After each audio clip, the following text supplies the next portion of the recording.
Ini sebetulnya film apa namanya yang untuk hiburan saja, tetapi ini ada pesan-pesan penting di dalamnya. Apa itu pesannya? Salah satunya adalah ini tadi adalah suatu bentuk organisasi, ada suatu lembaga, ada perusahaan, ada hotel gitu ya. Nah, ini adalah organisasi yang menjalankan pelayanan. Di dalam organisasi ini menunjukkan bahwa tidak berjalannya suatu sistem yang baik dalam berbudaya organisasi.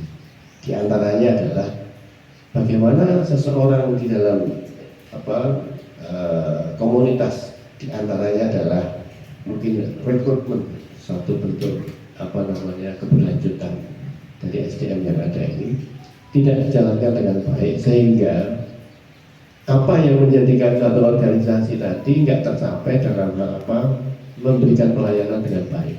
Salah satunya menjadi satu benturan. Karena apa? Dan salah satu elemen di SDM-nya adalah bermain sendiri menurut persepsi masing-masing, akhirnya menjadi benturan. Nah, ini salah satunya seringkali terjadi di dalam sebuah organisasi besar ataupun organisasi yang kecil sama. Ketika itu tidak diimplementasi dengan baik budaya organisasi dengan sistem yang baik, pasti nanti akan jalan sendiri-sendiri, yang akhirnya menjadi apa yang dia lakukan menurut persepsi masing-masing.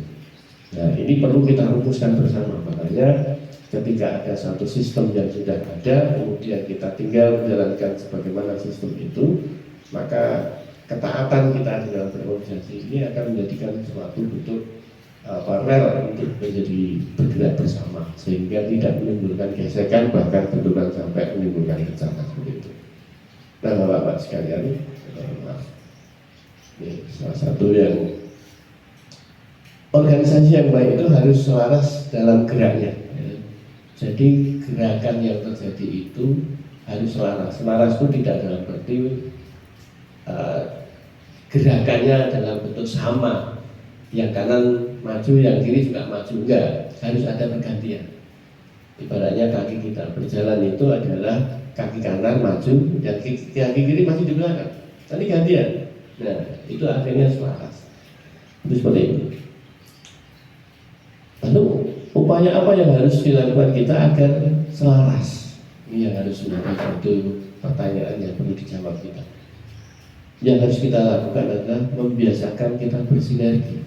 Nah, di dalam organisasi apapun, seringkali di antara kita, komunitas dalam organisasi itu, mereka pasti punya keunggulan-keunggulan dari masing-masing anggotanya. Nah, masing-masing anggota yang ada ini, keunggulan ini harus diberdayakan bersama. Jangan sampai keunggulan itu menjadi tertutupi, bahkan tidak bisa muncul akibat ada dominasi-dominasi yang muncul di antara yang ada itu. Maka semua orang pasti punya kelebihan dan punya kekurangan. Maka di antara yang kelebihan, gunakan kelebihannya. Tapi ingat, di situ ada kelemahan, tutupi dengan yang lain, dengan keunggulan yang lainnya, sehingga ini akan menjadi muncul masing-masing bisa bersinergi dengan baik. Nah, bersinergi itu bukan hal yang mudah, ya. Bersinergi itu butuh suatu kedewasaan di dalam berpikir, di dalam bersikap, di dalam tindakan. Nah, maka saya mengajukan suatu konsep di sini, salah satunya latihlah selalu. Apa itu? Yang pertama adalah mempertajam pemahaman tentang kita, diri kita masing-masing. Kita ini seringkali tidak paham tentang diri kita, sering tidak mengenal kita itu siapa. Ya. Maka kita perlu melatih di antara kita semuanya. Mari kita pertajam mengenal kita. Man arafa nafsahu faqad arafa rabbahu. Barang siapa mengenal dirinya, kita akan mengenal Tuhannya. Jadi ketika kita nggak kenal, maka kita tidak akan kenal Tuhan kita itu siapa. Maksudnya Allah menciptakan kita itu apa, ending kehidupan kita di dunia itu seperti apa dan mau kemana. Nah, yang berikutnya adalah implementasikan, karena kita adalah seorang muslim, ya, orang yang mukmin, maka implementasi dari ucapan salam. Jadi kita seringkali bertemu dengan mengucapkan assalamualaikum, assalamualaikum, tapi tidak ada ruh di dalamnya. Nah, ini yang menjadikan kita tidak bisa menjadi bersama dalam kebersamaan. Ya, cuma sebuah ucapan yang begitu saja meluncur dari mulut kita, dijawab oleh orang lain dengan meluncur begitu saja. Yang ketiga adalah melatih disiplin dan komitmen kita di dalam organisasi itu. Ini penting sekali. Jadi disiplin dan juga komitmen ini satu paket bersama. Lalu berpikirlah juga kita harus biasakan out of the box. Ya. Out of the box itu kita jangan terlalu masuk di dalam sebuah ruangan ini sepertinya kita sudah hebat. Ya. Maka keluarlah dari diri kita, dari harus melihat dengan cara helikopter view, ya. Harus yang luas, panjang pandangan diri. Jadi dengan cara agar supaya kita bisa out of the box, maka kita perlu menjaga ego kita, jarak kita dengan kita. Ya.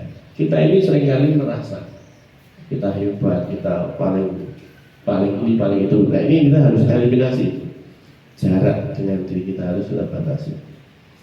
Kemudian yang kelima adalah mengasah kemampuan pemahaman. Nah, maksud pemaafan ya. Jadi maksudnya ini, kita ini seringkali di dalam organisasi itu pasti ada dinamika pemikiran. Pemikiran itu bisa berbeda. Berbeda itu bisa menjadi satu bentuk distorsi yang akhirnya menjadi permusuhan. Nah, kemampuan untuk bisa memahami perbedaan itulah yang akhirnya jangan sampai kita tidak dewasa. Dalam hal ini contohnya, di dalam pemaafan itu bagaimana memberikan sebuah ruang pada siapapun kita, siapapun orang lain, ya, kita dan orang lain, berikan ruang boleh salah. Ini gak gampang. Kita ini seringkali memahami tentang sesuatunya, orang lain gak boleh salah. Akibatnya kita marah. Jadi kemarahan kita, emosional kita itu muncul terpicu dari gak bolehnya orang lain salah. Salah apa? Salah berpendapat. Salah apa? Salah punya pemikiran yang seperti itu.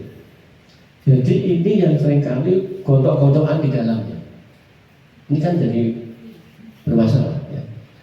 Nah, contoh kecil aja. Ketika dalam sebuah forum namanya rapat itu kan namanya rapat itu sesuatu yang bersentuhan. Rapat itu misalnya sentuhan. Lalu ketika ada suatu forum rapat, ternyata ada yang tersinggung. Nah, ini masalah. Dia nggak paham. Rapat itu artinya harus bersinggungan, tapi kok tersinggung? Nah, ini kan masalah. Padahal rapat itu harus bersinggungan, kok dia baper. Maka setelah rapat dibawa keluar dalam bentuk permusuhan. Ini nggak benar. Ini nggak paham berorganisasi. Kenapa? Nggak dewasa. Nah, dalam hal ini bagaimana? Ketika rapat itu silahkan sesuatunya bersinggungan ucapan, isi yang disampaikan dan sebagainya. Nggak apa-apa karena memang itu adalah ajang untuk dibentukkan karena rapat itu adalah harus bersentuhan. Tapi sentuhannya ini jangan dibawa sebuah emosi gitu. Ini kan sepele gitu. Maka tadi berikan sebuah kemampuan kita tajam untuk memberi ruang boleh salah. Namanya pemaafan. Karena ini bagian dari pintu surga, di antaranya 8 pintu surga itu adalah pintu pemaaf. Ya, salah satu bagian dari kita bisa masuk ke sana lewat pintu pemaaf. Yang kedua adalah mengasah positive thinking. Nah, positive thinking itu harus dikedepankan karena apa? Husnuzon adalah bagian dari hal yang utama yang harus kita kedepankan dalam berorganisasi. Jangan setiap kali ada hal yang berbeda dikit langsung negative thinking. Suudon. Ini mesti nanti terjadi siaga dan siap perang terus. Dan ketika orang positive thinking itu akan jadi akhlak yang mulia, akhlakul karimah. Tidak mungkin orang berakhlak mulia tanpa husnuzon. Jadi Pak Husnuddin itu termasuk suatu bentuk akhlak mulia. Namanya sudah menerima. Ya. Mengasah kebiasaan altruistik. Altruistik itu satu bentuk berpikir tidak memikirkan kita, tetapi berpikir tentang bagaimana kita punya kemampuan empati, kemampuan untuk berpikir di sisi di luar kita, ya, orang-orang di luar kita. Kemudian bagaimana mempertajam keadaan diri kita ini untuk supaya bisa dengan baik. Tadi yang saya sebutkan, kita harus sadar kita itu sebenarnya siapa sih? Ini eksistensi kita ini.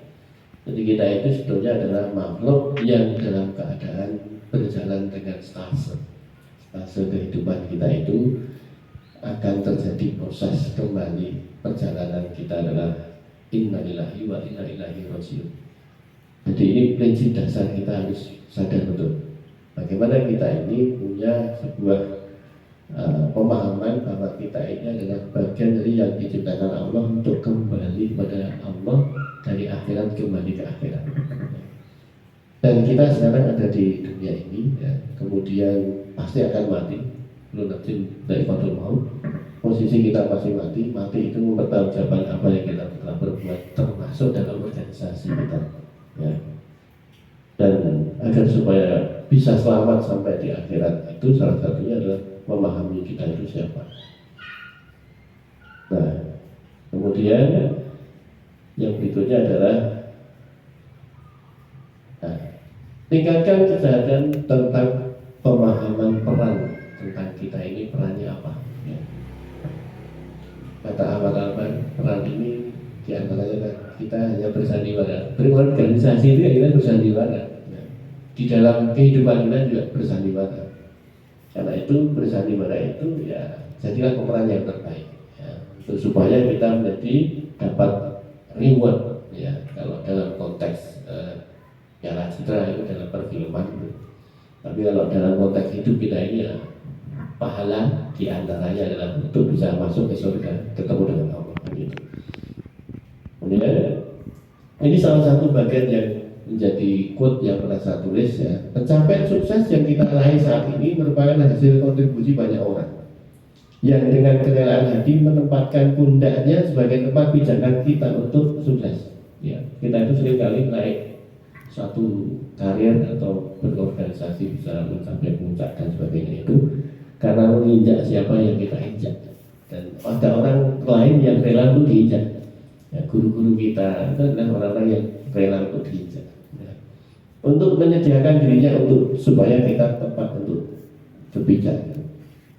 Nah, makanya budak-budak itu diantaranya adalah orang tua kita, guru-guru kita, dosen kita, saudara kita, suami, istri, ataupun anak-anak kita, cleaning service misalnya, yang paling di letter paling bawah, ya, karyawan kita, asisten rumah tangga, dan semua orang adalah orang-orang yang bisa bersedia dengan diinjak kita. Hargai dan hormatilah selalu orang-orang di sekitarnya. Karena itu kita harus pahami tentang peran penting orang lain, ya. Karena mereka itulah pundak-pundak yang menjadikan pijakan kita untuk sukses dan bahagia. Kadang orang ketika sukses itu melihat perspektif dirinya, lihat yang dia sudah capai ini seolah-olah dia sendiri yang bisa sampai ke sana, bukan karena peran-peran penting orang mensukseskan dia. Nah, itu tinggal lupa dari akarnya dia. Tingkatkan kesadaran pemahaman peran penting orang lain di sekitar kita ini ketika kita ingin sukses. Manusia itu makhluk dependen, bukan makhluk yang independen. Karena itu prinsip seperti kalau 17-an itu ada panjat pinang itu. Untuk meraih puncak itu perlu menginjak, yang diinjak mau rela diinjak, ya. Menyediakan diri supaya untuk menjadi pijakan kita. Nah, dengan begitu filosofi kesuksesan panjat pinang ini juga bagian dari yang kita refleksikan bersama. Tidak satu orang pun bisa sukses tanpa berpijak dari pundak orang lain. Kita itu kadang mengartikan sebuah orang yang berguna, orang yang berharga, orang yang berjasa dengan kita itu adalah orang kita yang kita kenal saja. Padahal orang yang kita tidak kenal itu posisinya ternyata sangat berjasa tentang kita. Termasuk tadi, misalnya ini air teh.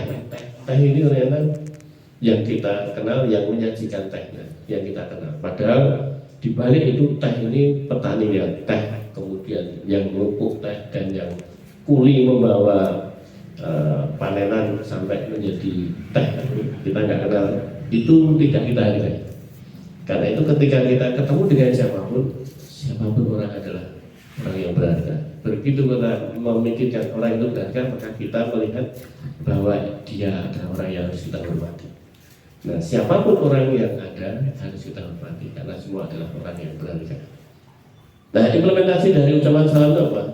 Assalamualaikum warahmatullahi wabarakatuh, itu makna yang luar biasa, yaitu semoga Allah memberikan keselamatan dan rahmat kepada yang kita doakan tadi, yang ada siapapun yang orang kita jumpai.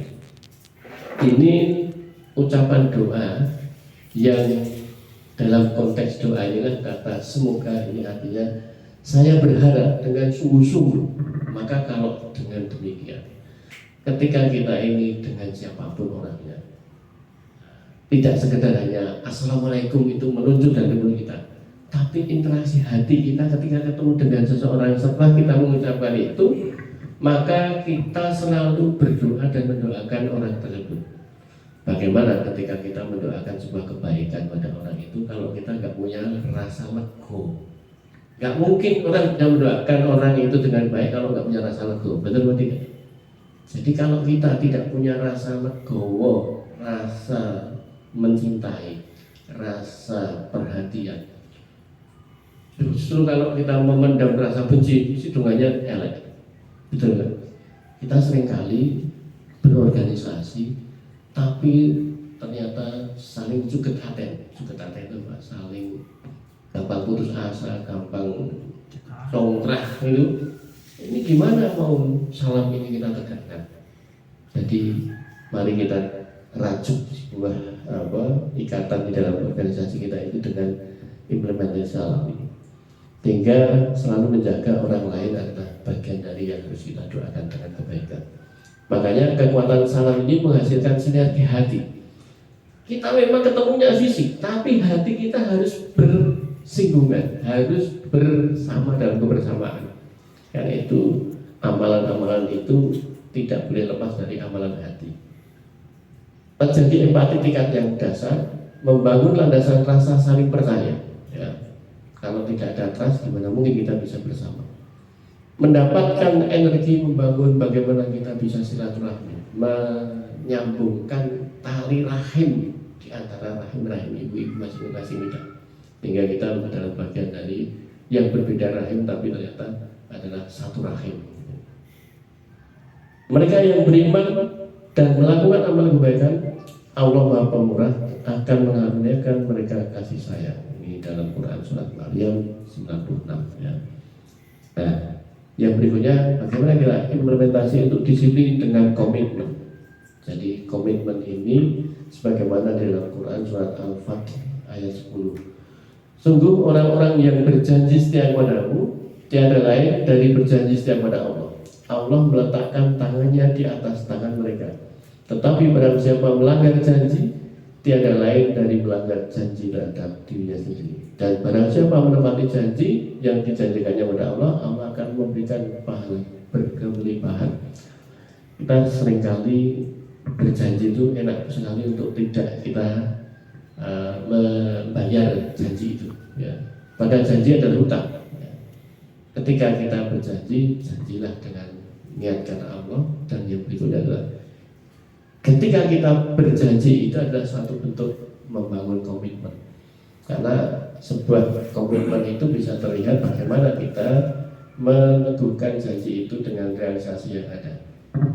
Kemudian out of the box dan distansi dengan jarak ini keluar dari keakuan kita. Jangan merasa kita paling ya, terhadap yang lain. Karena merasa paling terhadap yang lain itu berarti kita meremehkan orang lain. Ketika kita sudah merasa paling, maka kita siap jatuh meluncur ke paling dasar. Jaga jarak dengan kita agar kita menyelamatkan diri dari api neraka. Karena ku anfusakum wa ahlikum nar. Jagalah dirimu dan keluargamu dari api neraka. Jagalah dirimu itu adalah jagalah kita dengan kita. Jagalah kita dengan keluarga kita. Jadi kalau kita bisa menjaga saya dengan saya, keakuan saya eliminasi, maka aku bukanlah siapa-siapa. Maka yang terjadi saya tidak merasa punya keakuan.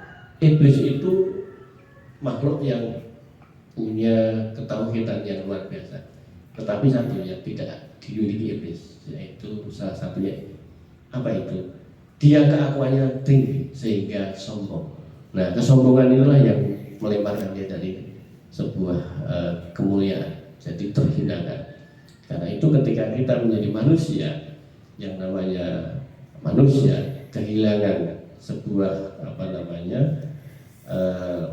kesadaran tentang aku itu siapa, maka yang terjadi dia akan melakukan keakuan dirinya menjadi menonjol. Itu yang menjadikan kita nista.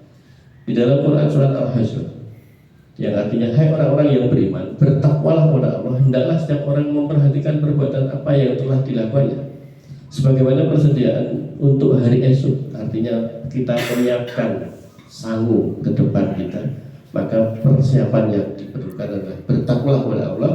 Sungguh Allah tahu benar apa yang kamu lakukan. Sehingga kita ini ketika sadar tentang kita itu siapa, bisa sampai sadar bagaimana kita ini dilihat oleh Allah SWT. Ya. Nah, ini kalau kita lihat bagaimana kita melihat benda jatuh, benda jatuh itu itu biasanya orang menyebut ke bawah, padahal salah. Benda itu tidak jatuh ke bawah, tapi ke arah gravitasi bumi. Nah, ini salah satu contoh. Kita singkat saja. Ya, jatuh itu tidak mesti ke bawah, hanya salah satu sudut pandang kita yang salah melihat. Nah, kemampuan pemaafan tingkat tinggi sebagai dasar seseorang untuk bersama dalam kebersamaan ada 5 tahap, yaitu mengasah rasa empati, atribusi, ini adalah cara kita bagaimana meladeni, melayani, merespon, mensifati perilaku, dan juga bagaimana ketika ada orang yang punya salah itu kita bagaimana menempatkan orang yang salah tadi, jangan sampai posisinya disalah-salahkan. Ya. Kita harus implementasi sebuah nama Maha Suci Allah. Dia bukanlah Allah, maka dia bukan Maha Suci, maka dia boleh salah. Yang Maha Suci hanya Allah, karena itu kita maafkan orang tersebut. Kemudian tentang tingkat luka dan juga jenis kepribadian seseorang, ini adalah bagian dari hal yang bisa untuk orang bisa memaafkan atau tidak mau memaafkan. Dan yang berikutnya adalah kualitas hubungan. Maka salah satu yang kita penting di sini adalah mari kita meningkatkan kualitas kita di antara anggota PRM ini untuk memperkuat bagaimana hubungan kita sampai hubungan hati, ya, tidak hanya sekedar kenal, tapi kita perlu tingkatkan dengan hati. Dengan demikian nanti kita bisa mengajak orang-orang yang selama ini belum aktif dan orang-orang yang muda untuk bisa terlibat dalam PRM, karena kita butuh regenerasi. Kita semua akan menjadi tua, dan tua itu adalah sebuah kepastian bagi yang sampai diberi kehidupan yang berikutnya. Maka kita perlu regenerasi bahwa PRM ini agar terus berkelanjutan. Kita ajak dakwah bersama untuk anak-anak muda kita yang usianya masih muda-muda. Saya kira itu saja untuk bisa mempersingkat waktu, karena Pak Haris juga akan menyampaikan materi. Kurang dan lebihnya mohon maaf. Alhamdulillah, kebenaran itu dari Allah, karena kalau ada benar itu dari Allah, kalau ada salah dari saya mohon maaf. Assalamualaikum warahmatullahi wabarakatuh. Langsung Pak Haris.